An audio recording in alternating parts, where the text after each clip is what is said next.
Convivencia Cristiana de Oaxaca les saluda y les invita a escuchar la siguiente conferencia. Creemos que será de gran edificación para sus vidas. Hablando sobre el tema el engaño de sí mismo, decíamos que la Biblia está llena de ejemplos de personas que se engañaron a sí mismas pensando ser mejores de lo que eran. El orgullo y la exaltación del yo, fallas fatales de nuestra naturaleza caída, son las que nos impiden reconocer la verdad de lo que somos. Y veíamos el caso de un personaje, fue uno de los hijos de David, el cuarto hijo de David, Adonías. Era menor que su medio hermano Absalón. Absalón quiso usurpar el trono de su padre y murió trágicamente. Pero también este hijo, el hijo de David, el otro hijo menor, Adonías, medio hermano de Absalón, la ambición lo cegó y quiso ser el sucesor del trono de su padre en Israel. Cualquiera hubiera pensado las cosas dos veces después de ver el intento abortivo de Absalón por apoderarse del trono. Pero escúchenme bien, así es el engaño en un hombre impulsado por un ego orgulloso y por la ambición. Un hombre orgulloso, un hombre ambicioso está seguro que triunfará donde otros menores que él, entre comillas, menores que él, va a triunfar. Dices, ¿a qué no puedo? Yo lo voy a hacer. Porque es una persona que no tiene las capacidades mías, pero yo lo voy a hacer.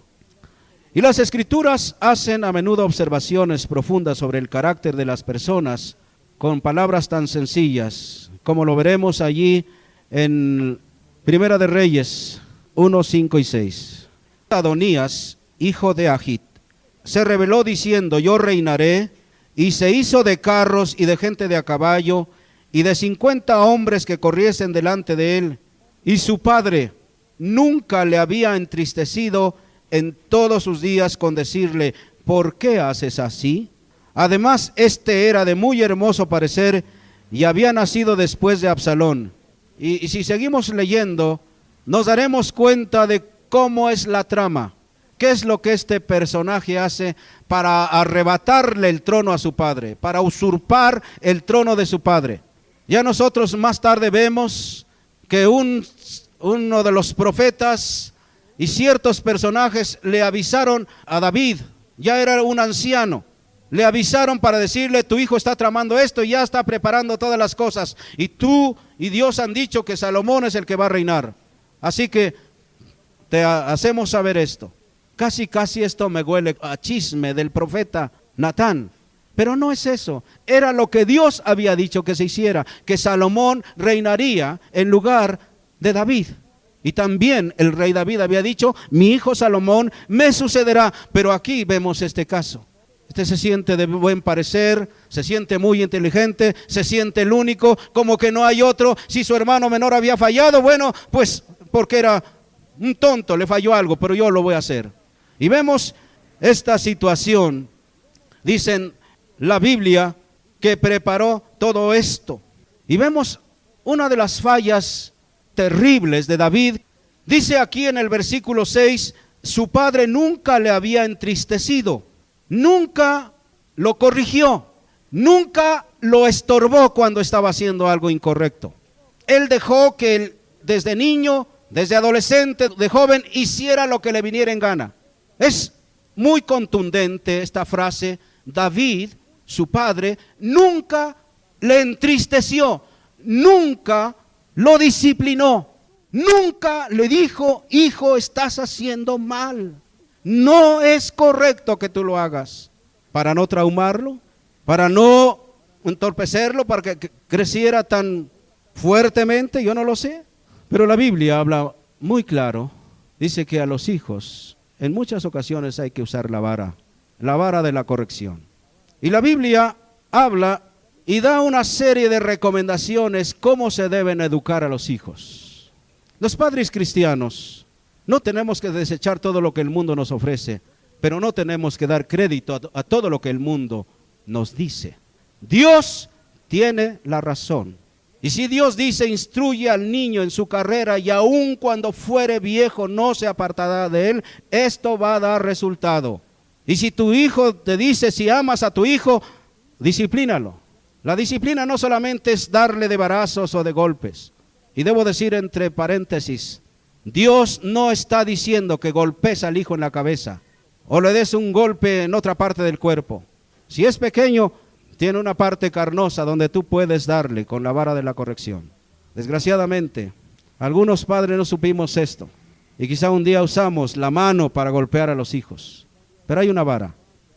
Hasta su muerte David tuvo dificultades con sus hijos. A pesar de sus antecedentes como buen gobernante, fracasó mucho como padre, descuidándose o negándose a enseñar, guiar y a entristecer, o sea, castigar a sus hijos debidamente, como se prescribe en Deuteronomio 6, del 1 al 9. ¿Quieres saber cómo tener una disciplina para los hijos? Anótelo cuando menos. Deuteronomio 6, del 1 al 9. Como resultado, la vida de David estuvo llena de pesar y quebranto. Su primer hijo Amnón violó a su media hermana Tamar. Fíjese, por la falta de disciplina, por la falta de castigar a veces a los hijos cuando hacen algo incorrecto, después de una y algunas recomendaciones y enseñanzas, y no se les entristece, dice que su hijo Amón violó a su hermana Tamar y fue posteriormente asesinado por su medio hermano Absalón. El tercer hijo de David, Absalón, se rebeló contra su padre e intentó matarlo. Ahora se estaba revelando su cuarto hijo y más tarde fue ejecutado por Salomón. Por cuanto David dejó de cumplir la voluntad de Dios con respecto a su familia, experimentó un quebranto tras otro durante toda su vida. No hay fruto de discipulado más importante, padres, en la vida que esforzarse con todo el corazón por permanecer fieles a su cónyuge y a sus hijos y guiarlos a una vida de santidad mediante la enseñanza y el ejemplo. Tendremos descanso, padres, cuando nosotros discipulamos a nuestros hijos. ¿Cuántos padres y madres en estos días están acabándose la vida, están llorando amargamente porque los hijos están en drogas, están en alcoholismo, están en la penitenciaría, están haciendo tropelía y media porque no los entristecieron? La Biblia tiene razón. Y cuanto antes, padres, escúchenme, lo hagamos, mayor descanso tendremos. Si usted corrige a sus hijos, los guía, los instruye en las cosas de Dios, usted va a tener descanso. De otra manera, aunque sea usted un gran personaje como lo fue David, un gran gobernante con grandes éxitos, fracasó en el hogar y fracasó con su familia. Hay padres que no se preocupan de esto. Dice que tengan comida, sustento, casa y todo lo demás y una cuenta en el banco y ya, hijo, ya la hicimos. Yo creo que la herencia más importante que podremos darle a nuestros hijos es que conozcan al Señor.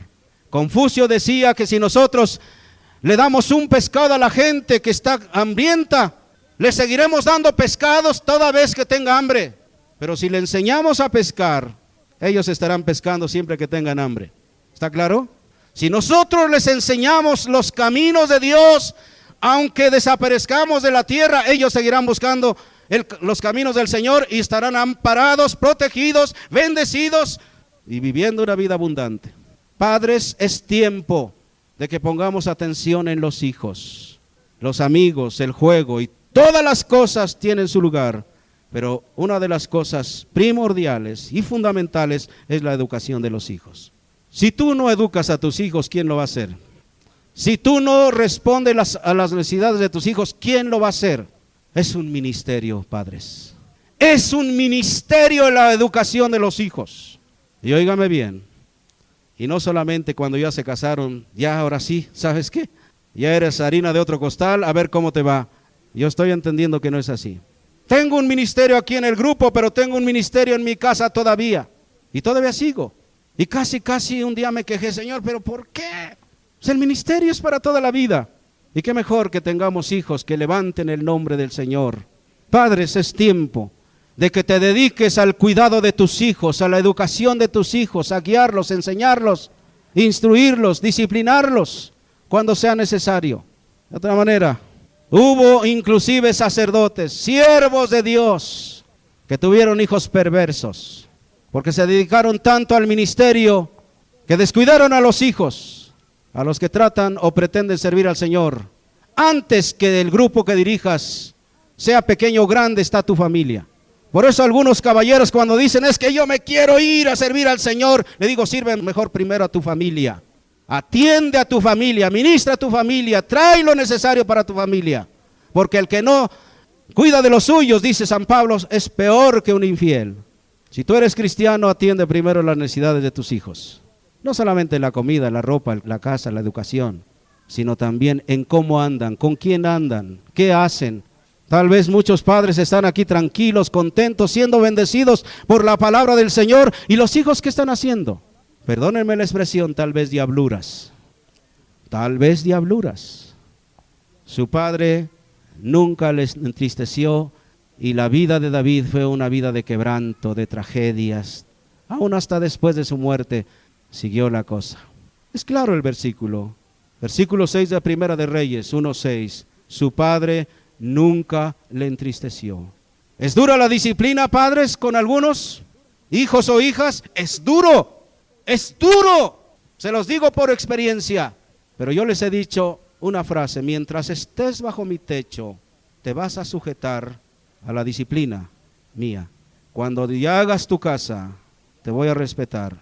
Aunque seguiré siendo papá y tu madre seguirá siendo mamá, no descuidemos el tesoro más grande que Dios nos ha dado, padres, los hijos.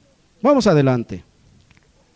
El versículo 6 que hablamos implica claramente que las malas ambiciones y su carácter descuidado eran el resultado de la negligencia de su padre.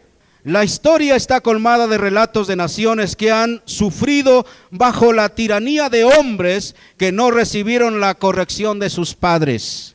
De todos modos, Adonías, sin el reto de la disciplina de su padre, engañado por su parecer físico y empujado por la ambición de poder, conspiró para robarse el trono. Cuando su conspiración fracasó, Adonías huyó, entró en el tabernáculo y se asió de los cuernos del altar en busca de misericordia. Era una costumbre de los israelitas que cuando alguien cometía un pecado, un delito, lo primero que hacían para alcanzar misericordia es llegar y tomarse de los cuernos del altar. Este altar era el altar del holocausto, el altar del sacrificio, el altar de bronce. Era exactamente a la entrada del tabernáculo, estaba la puerta y enseguida estaba el altar del holocausto, exactamente a donde eran matados los animales. El altar, más tarde llamado el altar del holocausto, según Éxodo 30, 28 y 31, 9 y Levítico 10, 18, se usaba para el sacrificio de animales a fin de hacer expiación. La palabra expiación quiere decir cubrir el pecado y proporcionar el perdón. Se ponía la sangre del animal expiatorio sobre los cuernos del altar y se le derramaba en su base.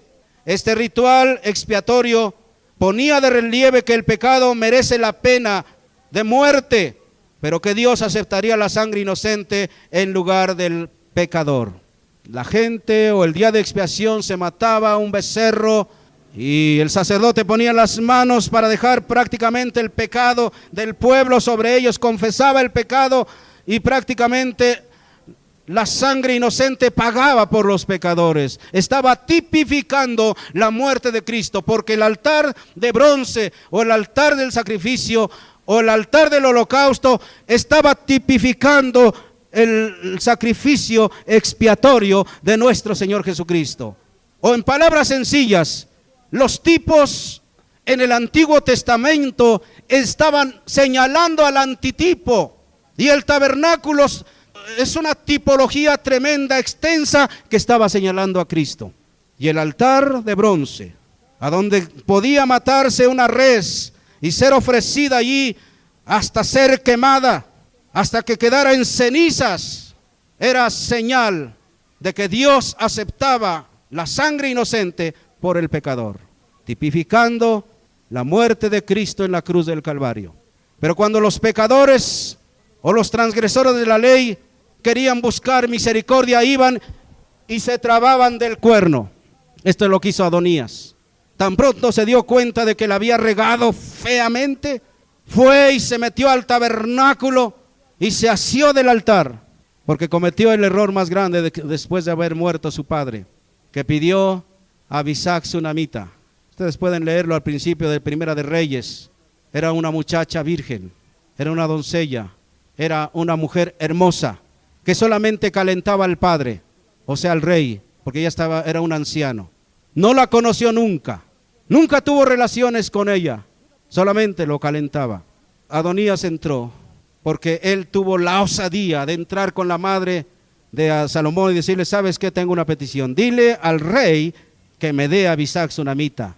Y cuando Salomón supo, dijo: ya, se colmó el plato. Y aunque estaba trabado de los cuernos del altar, a donde él podía encontrar misericordia, a donde él podía encontrar ayuda, los cuernos del altar eran un símbolo de la misericordia, del perdón y de la protección de Dios. Adonías huyó al altar creyendo que Salomón no lo mataría en un lugar tan sagrado. Los cuernos del altar era donde Dios se encontraba con el hombre. Y como Dios todavía no había muerto Cristo, allí en el altar del sacrificio, del holocausto, Dios se encontraba con el hombre.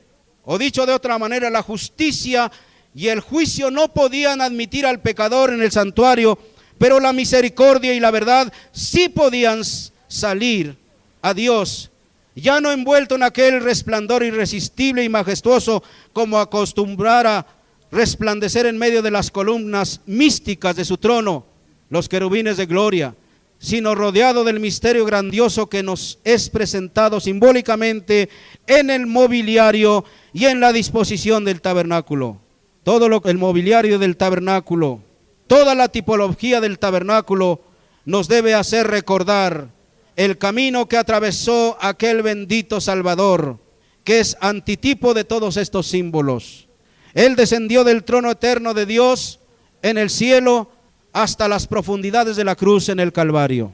Dejó, como dice la palabra, su trono de gloria allá en el cielo por la vergüenza de la cruz, a fin de poder conducir a su pueblo redimido y perdonado y aceptado por sí mismo y presentarlo sin culpa delante del propio trono que él había abandonado por amor a nosotros. Así que ya nosotros conocemos el caso. Ya Adonías se había extralimitado y Salomón lo mandó matar. Este es el resultado de aquellos que se engañan a sí mismos. Vimos también la rebelión de Lucifer, que fue precisamente el autor de todas estas cosas y de muchas cosas en el mundo. El autor intelectual es Satanás. Vimos también el caso de Aarón y el becerro de oro. Y hablamos también de cosas que debemos saber sobre el autoengaño. Desde luego Dios está opuesto inalterablemente a toda clase de pecados, pero debemos saber que todo pecado no es el mismo. Está el pecado deliberado. El pecado deliberado es la desobediencia franca e intencionada contra la voluntad de Dios, como el pecado de David cuando adulteró con Betsabé y después mandó matar al esposo de esta. También está el pecado que resulta del engaño, como el pecado de Eva cuando comió de la fruta prohibida. Dice: la serpiente me engañó y comí. Pero tal vez hablamos también que la peor clase de pecado es el que procede del autoengaño. Parece que es el más trágico, porque un hombre que se ha engañado a sí mismo muchas veces no puede arrepentirse. Él dice: pues yo no he hecho nada malo, yo estoy bien. ¿Saben lo que dice San Juan? Si decimos que no tenemos pecado, nos engañamos a nosotros mismos y la verdad no está en nosotros. Ser engañados es creer una mentira como Eva, pero engañarse uno mismo es mentirse y creer la mentira, creer que estamos bien cuando estamos mal. También hablamos de las señales y síntomas del autoengaño. Hablamos de la arrogancia y orgullo. El orgullo y la arrogancia condujo a Lucifer a su caída. Hablamos también de la ambición egoísta. Es el deseo de ser el número uno. Es muy poderoso hasta en los cristianos devotos. Este deseo proviene básicamente cuando se ponen los intereses propios del primero. En el mundo se le reconoce por lo que es el deseo de éxito a cualquier costo.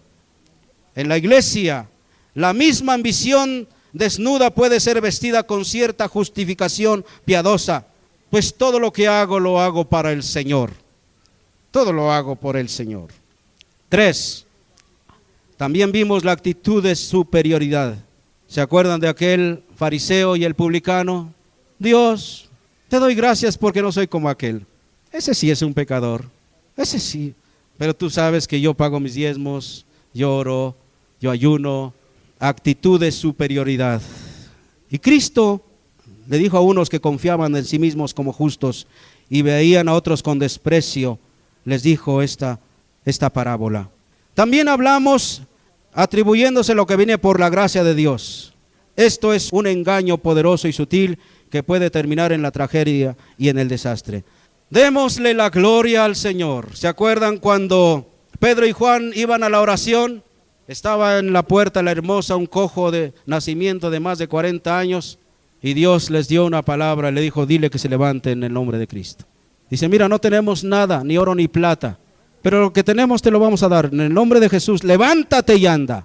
Si Dios no le indica que lo haga, no lo haga, pero habrá muchas veces en que Dios nos guía a hacerlo. No todos tenemos ese privilegio, pero eso no quiere decir que seamos más santos. Recordemos que la fuente es Dios. Estos discípulos dijeron, varones israelitas, ¿por qué os maravilláis de esto? ¿Por qué nos miráis así, como si por nuestro propio poder o piedad le hubiéramos hecho andar? En Hechos 3:12 está este pasaje. Pedro y Juan querían que todos supieran que solo Dios es la fuente de toda gracia. Escúchenme bien, damas y caballeros, Dios los va a usar si ustedes echan a andar esto. Cuando se le presente la oportunidad, no espere hasta que el médico venga o alguien de los que están en el grupo venga para orar. Usted ore en el nombre de Jesús. Dijo, en mi nombre echarán fuera demonios. Hay días en que los hijos casi se ponen endemoniados, ¿no es cierto? Y no solamente hijos grandes, hasta los chiquitos casi se ponen endemoniados. ¿Saben qué? Tome autoridad en el nombre de Cristo, no lo golpee. Tome autoridad y reprenda ese espíritu maligno. Bueno, vamos a hablar ahora de algunos pasos para tener una relación más honesta con Dios. 5 pasos para tener una relación más honesta con Dios. ¿Cuántas veces hemos tenido que enfrentar la tendencia hacia el autoengaño? Yo muchas veces he tenido esa tendencia. O porque alguien nos lisonjea. Hay quien dice, no hay nadie como tú. Inmediatamente uno capta, cuando a veces es una lisonja nada más.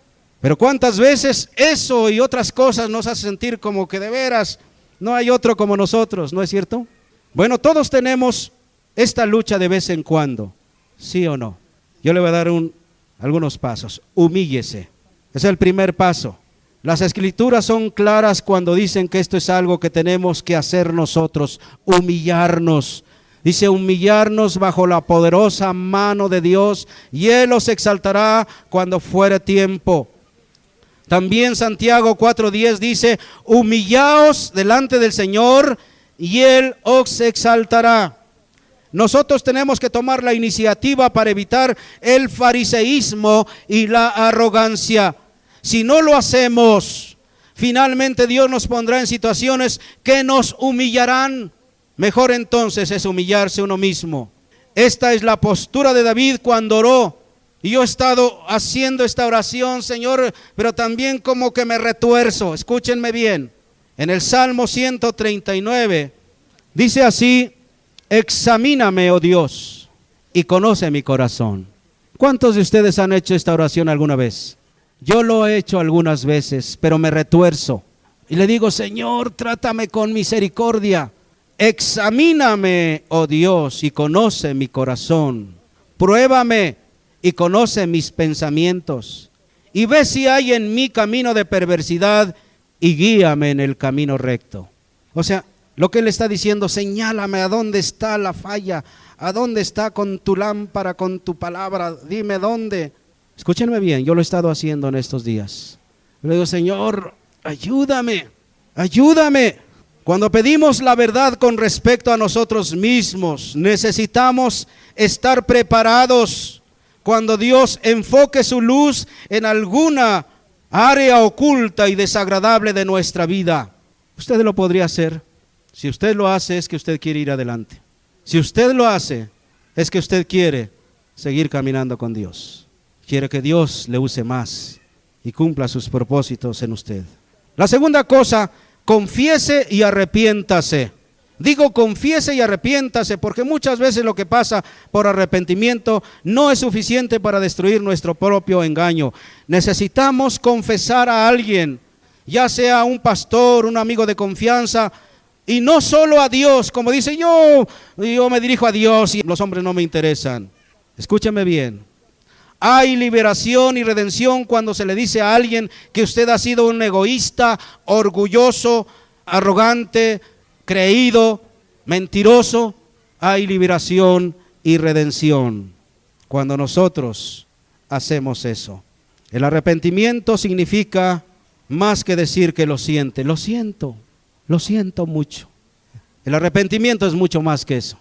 Adonías también lo sintió cuando fue sorprendido intentando robarse o usurpar el trono, pero no se arrepintió, no cambió las cosas, siguió igual.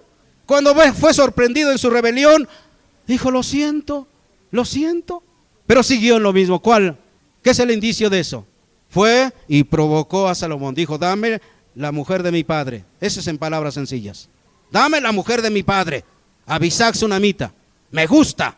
¿Había arrepentimiento en Adonías? Siguió en la misma, no cambió las cosas. Si usted ha estado diciendo mentirillas blancas para justificarse a sí mismo, deténgase y comience a decir la verdad. Arrepiéntase, pida perdón y acepte la responsabilidad. No se justifique a sí mismo. Las personas que están engañándose a sí mismos continuamente se están justificando o justifican las cosas. Ahora tal vez alguno diga, bueno, ¿yo qué tengo que saber todo esto? Pues si no es para usted, esté prevenido. ¿Cómo la ve? La palabra no solamente nos dice, es que tú eres esto. No. La palabra nos advierte para que no suframos la situación como Adonías, que terminó en una tragedia su vida. Vamos adelante. La tercera cosa, acepte el perdón y la restauración. Algunas personas encuentran difícil perdonar y otras ser perdonadas. ¿Sí o no? Perdonar no es fácil. Ser perdonadas tampoco. Dice, sí, pero yo sigo, me siento mal. Aceptar el perdón y la restauración significa comenzar de nuevo la vida con una perspectiva honesta y limpia. Lamentablemente algunos cristianos parecen detenerse en la confesión y el arrepentimiento, pero caen en otra trampa, la lástima de sí mismos. Yo no sirvo para nada, no me toman en cuenta, creo que soy el patito feo de la congregación, a mí ni me saludan porque soy pobre, sí, solamente los ricos, los de coche, pero a mí ni me pelan, así hasta se expresan. Así que aceptemos el perdón y la restauración. No tengamos lástima de nosotros mismos. Recordemos que esta lástima de sí mismo prolongada ha paralizado a muchos creyentes. 4. Busque el consejo de otros. Otra forma de evitar engañarse a uno mismo es buscar continuamente el consejo de otros. Proverbios 11:14 dice, en la multitud de consejeros hay ¿qué? Seguridad. En nuestros días, cuando hay tantas voces conflictivas y fuerzas espirituales, el aislamiento y la independencia son lujos que ningún cristiano sincero se puede permitir. Si bien nada sustituye oír directamente de Dios, la revelación privada necesita confirmación. Pablo exhortó a los corintios a juzgar inclusive las profecías. Dice 2 o 3 profetas que hablen y que los demás juzguen. Hasta la revelación de los profetas necesitan ser examinadas y evaluadas. Eso no significa desconfianza de Dios, sino el reconocimiento de la debilidad humana. Muchos celotes religiosos no quieren que sus revelaciones sean sujetas a un liderazgo, por temor a ser confrontados y restringidos. Pero cuando se busca el consejo de otros, se llega a resultados satisfactorios. hay lugares a donde se para alguien y habla y dice esto. Se le ha dado tanta oportunidad a la profecía que ya hasta algunos dicen, fulano de tal, dice el Señor que tú te vas a casar con sutana de tal. En otros tiempos yo supe de eso. Le dije, eso no es de Dios. Y si te vuelve a hablar el profeta y te dice, fulana de tal, te tienes que casar con sutana de tal. Así que, sí, Dios te dijo, pues espera que me lo diga a mí, ¿cómo lo ves? Sí, hay muchos bribones. Dios me ha dicho que tú me tienes que dar una cantidad, porque soy un siervo de Dios. Cuidado, cuidado. Hay muchos bribones que andan por allí usando el nombre de Dios para su propio provecho. Y aunque se llamen siervos de Dios, cuando nosotros verdaderamente pedimos la ayuda de los demás o su consejo, muchas veces será desanimada la actuación impulsiva. Aprovecharemos la sabiduría colectiva. También recordaremos que somos solo una parte y no el todo. Y esto de pedir consejo a alguien o estar en la multitud de consejeros provee un antídoto para el orgullo y también aminora las posibilidades del engaño y el error. Quinto, y con esto termino, comprométase a servir a otros, no que le sirvan. Dispóngase a servir a los demás. Pablo dice, sed fieles unos a otros en amor fraternal, en cuanto a honra, prefiriéndoos los unos a los otros. Comprométase a servir a otros, o sea, servidor de los demás. No olvide que nuestro Señor Jesucristo dice, el Hijo del Hombre no ha venido para ser servido, sino para servir a los demás. Cuando los discípulos de Jesús estaban discutiendo sobre quién era el mayor, Él les ofreció la llave de la grandeza y les dijo, el mayor entre vosotros, hágase como el menor, y el que dirige, como el que sirve. Sirva a los demás. La pregunta que cabe aquí es, ¿queremos ser grandes ante los hombres o ante Dios? Una vez le preguntaron a un pastor,